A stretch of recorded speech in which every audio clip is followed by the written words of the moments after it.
Welcome to the Taking the Lead podcast, where we empower people to be unstoppable. I'm Christina Hepner with my co-hosts Leslie Hoskins and Timothy Cuneo. We are well into summer, and I just can't believe it. I probably say this every time, but it's fine. Every week, it's the same thing. Every week. It's wild. It is wild.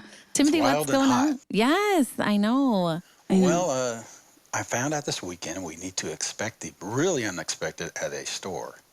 Expect the unexpected. That's like Big Brother's tagline. Yeah. Yeah. Well, we were going through a Home Depot here in my little town, and me and Glacier were walking through the outdoor lawn and garden, and we went past this point, and all of a sudden, all this merchandise started flying off the shelf. What? I'm looking at Glacier, what'd you do? And all of a sudden, this cat came out of nowhere and bopped her on the nose inside a Home Depot. A cat? A A cat? cat. In Home Depot. A cat. Apparently, it lives there. It's like one of the a store cat. It was a stray, and they take care of it. And this cat came out of nowhere, out of the shelf, and stuff was flying everywhere. And Glacier backed up and boop, right on her nose came a paw. Aww. Wait a minute. Got out That, of there fast. that seems like you'd be a little annoyed with a cat that's knocking things off the shelves all the time. Well, it's probably not expecting to see a guide dog walking through. You Yeah. don't see a dog at a Home Depot, but no, it's just it was really. I'm always looking for a dog or somebody's got a dog in the storage bin, but a cat, you never expect a cat. I wouldn't say I would expect I feel like Home Depot is one of those places you see some weird things happen, like birds get in there. I've seen, I love a Home Depot, but yeah, I've never seen a cat inside a Home Depot. I mean, we do have we have two cats that live at the Canine Development Center. So Yeah. I guess we're accustomed to that. However, not a big shopping store would I expect a cat to be living there. No. No. Well, we got a cat here, so she's used to cats, but I don't think she expects to see a cat either. Not one booping her on the nose, just walking through Home Depot. Wanted to play, apparently. So what I did don't Glacier do? She backed up and looked over there, and then Cheryl goes, "There's a cat." So we got out of there fast because, I don't know if the cat still has claws or not. Right. Yeah. Right. We got out of there fast. Little She cat was survived. like, She had a little scratch on her nose, but she's fine. "Aw, little kitty cat just wanted to play.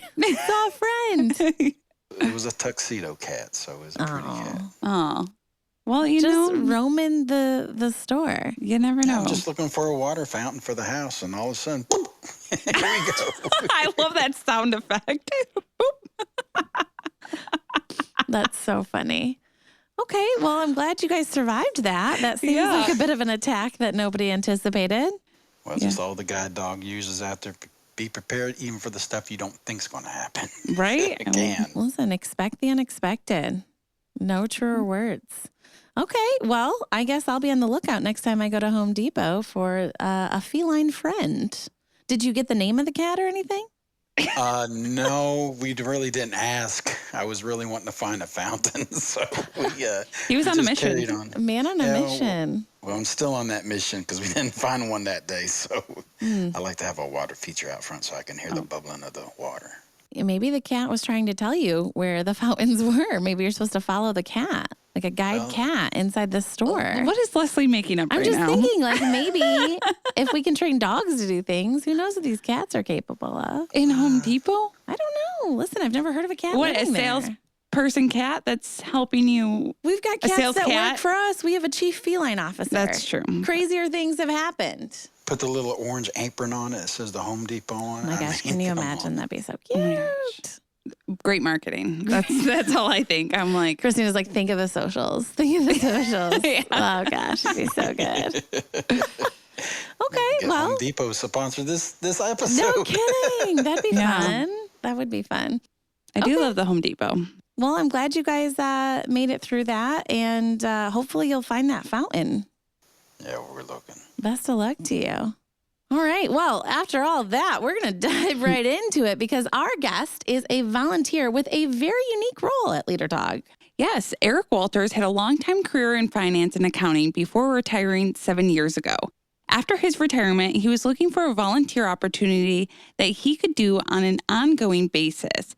and a friend who also volunteers at Leader Dog suggested he look into it. Eric, welcome to the podcast. Great name. That's my middle name, so hey. It is a good name. I know it is. So tell us how you found Leader Dog. Well, I've lived in the Detroit area my whole life, and I've been aware of Leader Dogs and the great reputation they have in the community. My dad had developed macular degeneration late in his life, about the last 10 years of his life. So I experienced how visual impairment and blindness can impact an individual as well as a whole family. When the friend told me about all the opportunities at Leader Dog in the volunteer program, I started looking into it and browsing the online postings and picked up on the driver position, and here I am today. So I think the driver position has got to be one of the most unique positions that we have at Leader Dog, which we do have a lot of very unique volunteer positions and just roles in general. But thinking about that, so what exactly is a volunteer driver? So there's two roles. When I applied, both roles are listed in the postings, the puppy and dog transport driver, as well as the client driver. So I started with the puppies and the dogs because I thought that'd be a little less stressful than jumping right into clients. So the dog and puppy transport is primarily moving dogs within our prisoner puppy raiser program. So taking 8-week-old puppies out to the prisons and coming back with the 1-year-old IFTs back to Leader Dog. So you're picking up dogs at a prison. You don't actually go into prison. I did interact with prisoners once. Yeah. That was kind of interesting. But you're basically pulling up into the parking lot. Someone comes out. You pass off the puppies. They bring the dogs out. Occasionally do it in the lobby in the visitor center. But so for the most part, it's driving those back and forth. And some of the other opportunities with that, it might be just taking a dog to a vet appointment for something specialized, or picking up donated breeder stock from a breeder, or picking up puppies from the co-op program, from the breeding co-op program. So other movement of puppies, but it's primarily the prison program where you're moving dogs around. And then the client drives is all the clients come in on a Sunday for class and they leave on a Saturday. So we're picking up clients at the Detroit airport on Sunday and then taking them back after they complete their training on Saturday. We pick them up at baggage claim. The airport service provider picks them up off the plane, brings them to baggage claim, and then we take them off to Leader Dog. The return trip is a little more complicated. That's a good way to put it. And challenging. That's my remark about the stress of avoiding it at first. Yeah. But with the drop-off, we drive out to the airport. Typically, we'll pull up to departures and we'll take the clients into the terminal with their baggage. We'll go park the car, which is right across the street. It takes us 2 minutes to get back to the client. Then we get them through baggage check if they're checking a bag.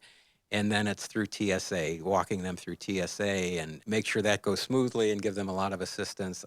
Because Delta and TSA at Metro are so familiar with us because of the volume, it usually goes fairly smoothly. And then we get them to the gate. It depends on the client whether we stay at the gate with them until the plane boards. Some of the clients are confident enough to sit by themselves, and some will request that you sit with them until the plane comes. And then, when you get a little more experience, you kind of make an assessment whether you need to stay with them or not, even if they say they don't need you to stay. So, and then again, the service comes and puts them on the plane because we're not allowed to go onto the plane with them. Mm-hmm. I bet you when you pick up a client, say you get their first dog, you meet them at the airport, and for that moment till you pick them up and take them back, that transformation you see in the clients of showing up and going home with a dog, that probably really excites you of how much that's changed that client's life. Oh, yeah. That's the interesting part about the client stuff. It's just a completely different experience from the dog transport. The clients are just amazing. I mean, seeing their confidence and moving through the airport, and a lot of nervousness if it's a first dog. And even with, I've had clients that are on their third, fourth, fifth dog, and they may ask you to sit at the gate with them because they're just nervous about that first plane ride with a new dog. So it just depends. But the thing that amazes me every trip is just the confidence and the outgoingness of these people and just the great attitude they have, given their situation in life. It's exciting, right? It's a whole new chapter. And it's kind of that unexpected again, expect the unexpected, especially that first trip. You're with them on their very first voyage of really being independent with their guide dog for the first time, right? Mm-hmm. Most other times there's guide dog mobility instructors that at least have eyes on them, even if they're out routing independently, somebody is watching so they can step in if anybody needs assistance. But this is that first time. I'm sure that is so nerve-wracking. Yeah. Timothy, do you remember what that was like, that very first time you guys are alone and at the airport? Oh, yes, because I had to put the general leader on Glacier because she was really excited. And so we were going back. It was me and another client, and the driver had to take care of both of us and took us to the gate. And it was nice to have somebody there because it is nerve-wracking because, like you said, this is our first trip alone. And then you sat there, and then you're going to go through this. So you just had to accept it and just, we're going to make it because this dog is trained, I've been trained, and we're going to be a success. And that's what it's been like for the past 5 years. That's wonderful. And also, too, our O&M clients. So you're not only helping guide dog clients, Yes. right, at the airport going through and security and stuff, but also our orientation and mobility or white cane clients who have been working on their independence with the white cane. What would you say is the biggest difference working with or taking back an O&M client versus a guide dog client? Anything? Not really. I think, sometimes it's a matter, that confidence is there a lot of times. And just as an example, I had one, so many escalators and moving sidewalks and elevators. And so, you ask them, are you able to use the escalator or what do you want to do? You want to use the elevator? And I had a guide dog client that said, oh, my instructor told me I should probably stay off the escalators. We were doing too well last week and I need more practice. And then he said, but we can give it a try today and I can practice. And I said, no, not on my watch. Not on my watch. I am not a trained professional. That is funny. What type of training did you have to go through to be in this role as a volunteer driver? So the puppy and dog transport, it's, you get an hour or so of just some basic leader dog puppy skills and or dog training skills and how you handle the puppies. I've had a dog, so I'm I'm familiar with dogs and training dogs and taking care of dogs, but you get some unique skills that are applicable to leader dog. With the client drive, you have to, with the client drives, we had some training with human guide. So you spend about a half an hour with one of the leader dog staff, and they take you through the human guide techniques, which is interesting. And then in terms of the airport, we're given, because we're going through TSA so much, they give us, or we apply for an airport employee badge that we can go through TSA without having to take our shoes off is the biggest benefit. Not having to deal with a boarding pass, and it just makes it a lot quicker and a lot easier. And if you happen to go through without a client through the employee entrance, it's a lot quicker, obviously. And that involves going out and obviously background check, and then you have to go out to the airport and you have to do a few hours of training sitting in a computer. And then every year you've got to renew and you've got to go out and do some updated training on the online training out at the airport. After that, with both positions, it's shadowing. You're shadowing an experienced driver for as many drives as you think you need until you're comfortable going out on your own. With the dogs, I was pretty 1 or 2 drives and I was ready to go. With the clients, it took a few more drives before you build up that confidence because you're not guiding a dog, you're guiding a human being with a lot more consequences. Yeah, right? Yeah, and it is such a unique volunteer role. I mean, not every type of organization has something where you can really impact not only the puppies on their, next journey, but our clients as well as they're starting their journey at Leader Dog and they're going home after, they've come and done some of our programs at Leader Dog. What are some of your favorite things about being a volunteer driver? Well, like I said, what attracted to me first, I saw driver. I love to drive. I mean, I worked in the automotive industry. I love to drive. So that attracted me first. And then obviously the puppies. I mean, everyone I think that probably envisions volunteering at Leader Dog thinks of working with the puppies and the dogs. So true.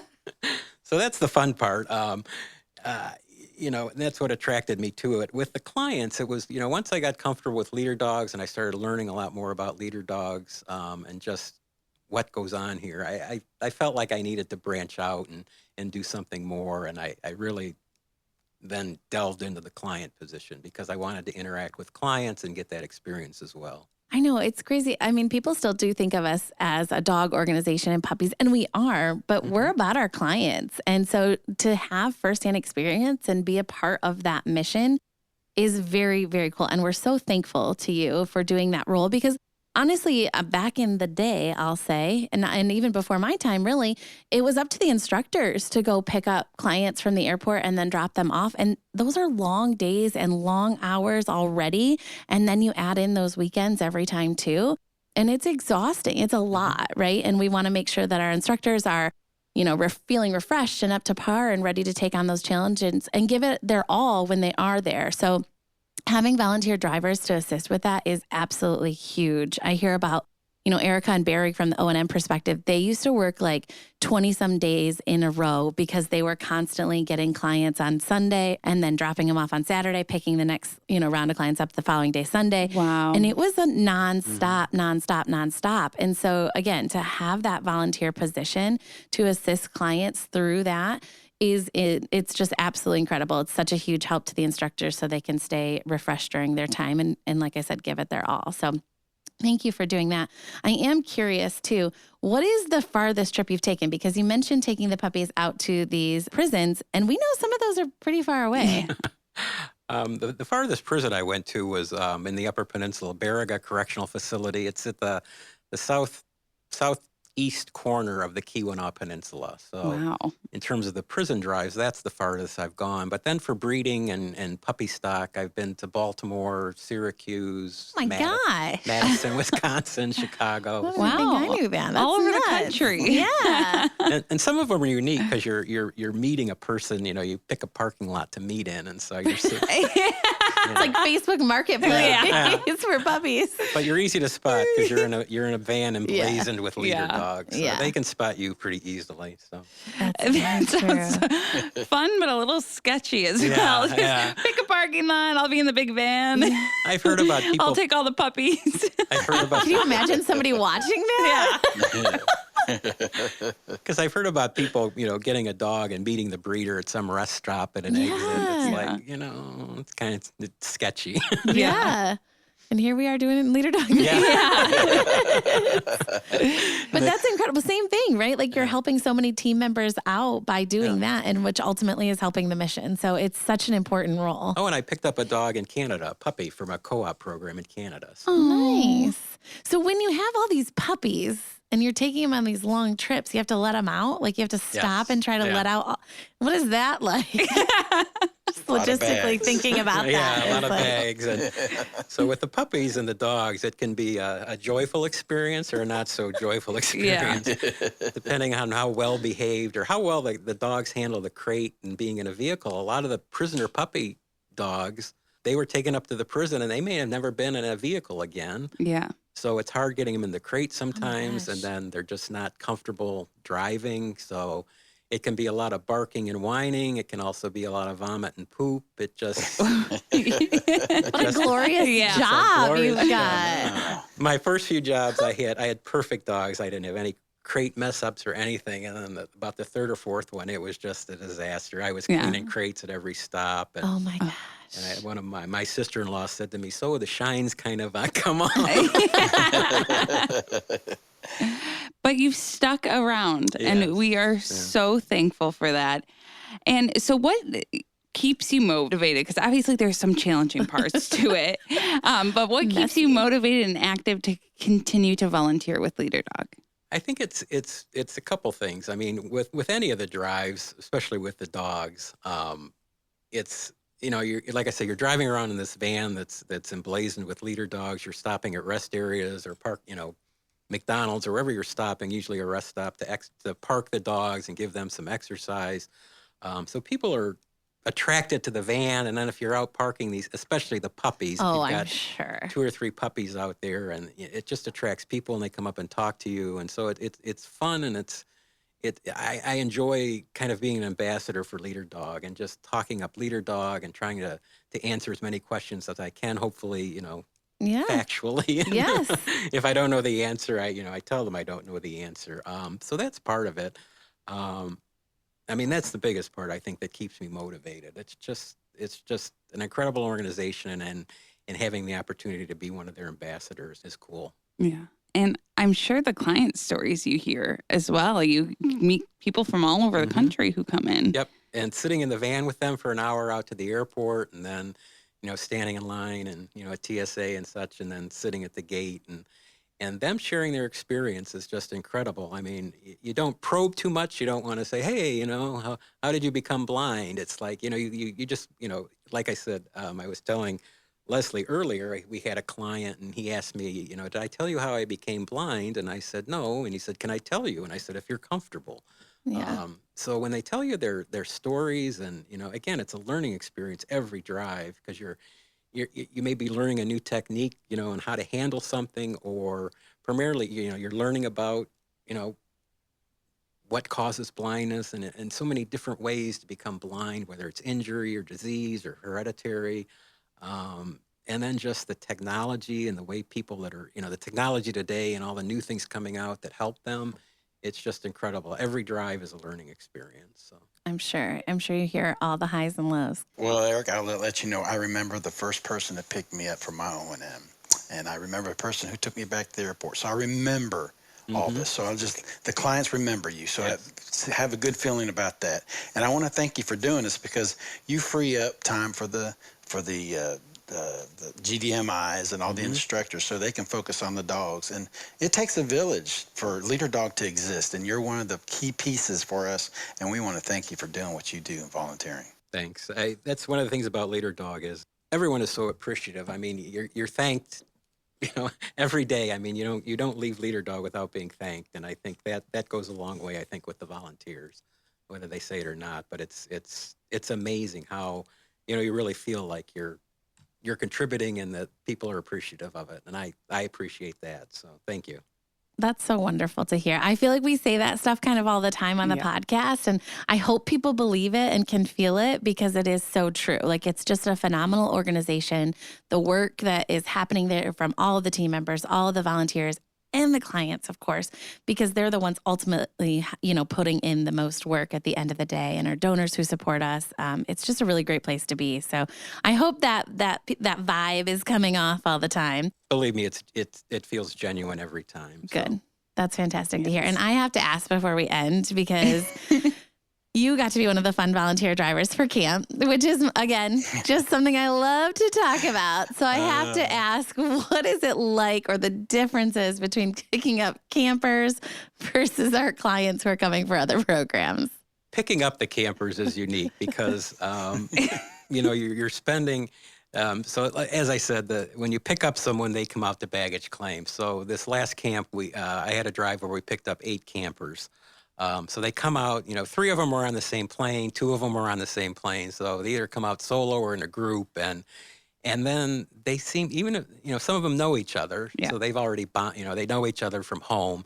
And then some of them never met before, and they bond right away, and they just start talking, and the whole way in the van, they're just talking, and they're making jokes about being blind, and it's just incredible. Like I said, even at that age, you got these 16 and 17-year-olds that could really cop an attitude. Leslie and I were talking about that earlier. They're like all our other clients. They're very positive. They're very motivated to learn.